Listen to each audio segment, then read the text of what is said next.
Só entra no céu quem é batizado? O que acontece? O batismo ele não salva ninguém. Entendeu? Vou te dar um exemplo. A Bíblia diz lá em Hebreus que o povo hebreu atravessou o Mar Vermelho como se fosse um batismo. Ali representava o batismo. Só que aquele mesmo povo não entrou na Terra Prometida. Sim. Entendeu? E o que acontece? O batismo ele não salva a pessoa. Tem muita gente que é batizada e vai para o inferno. Sim. Entendeu? Provavelmente Judas, que era um dos discípulos, ele se batizou junto com os outros discípulos. E não foi salvo. Então, o batismo é necessário sim, porque é uma ordenança de Deus. Né? Até Jesus batizou, quem somos nós para negar o batismo? Sim. Só que ele não salva. Jesus disse, quem crer e for batizado será salvo. Só que ele continua dizendo, quem não crer será condenado. Sim. Ele não disse, quem não crer e não for batizado será condenado. Sim. Ele colocou só o crer. Por quê? A salvação é só por Jesus, é pela fé em Jesus. Então não é pelo nosso mérito, não é porque eu me batizei que agora ele vai me salvar. Não, ele me salvou porque Cristo morreu em meu lugar. Né? Amém. Eu vou fortalecer essa história, porque a minha mãe, eu vou contar agora uma historinha. A minha mãe, ela não era cristã evangélica.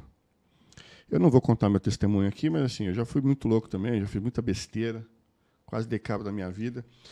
E eu peguei minha mãe ajoelhada na minha cama, orando por mim, voltando de manhã para casa, depois de ter usado droga, foi terrível, assim. Eu cheguei em casa louco, que nem o Batman, e no meu caso era cocaína, não era maconha, era um negócio mais pesado.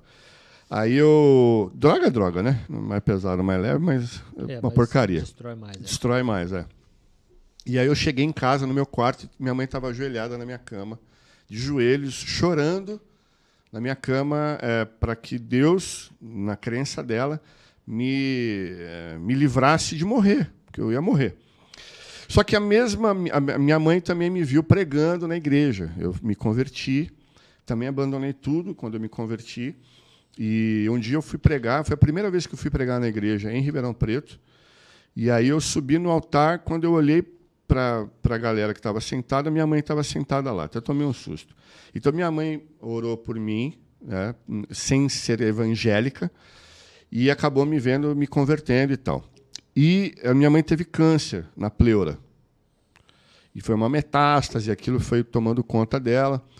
E eu tive muitas experiências com Deus nesse período que minha mãe estava fazendo quimioterapia e tal.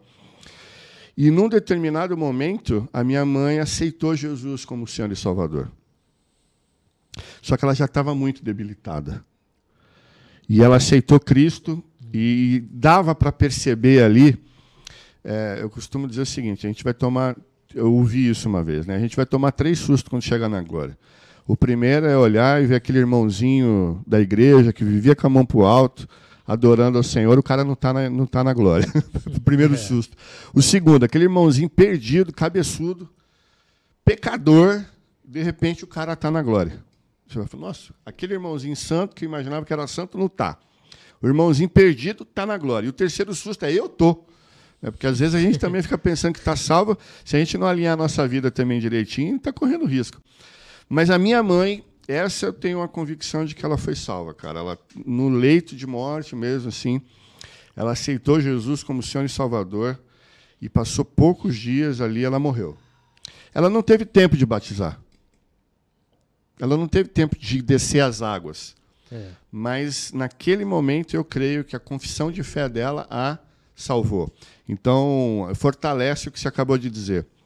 Então, se a pessoa creu, ela se arrependeu dos pecados dela, mas não deu tempo de se batizar, cara... Ela está salva, né? Tá salva. E aí, pô, passei pelas águas ou não, né? Então, aí... Agora, se ela tem a oportunidade, então ela tem que se batizar. Exatamente.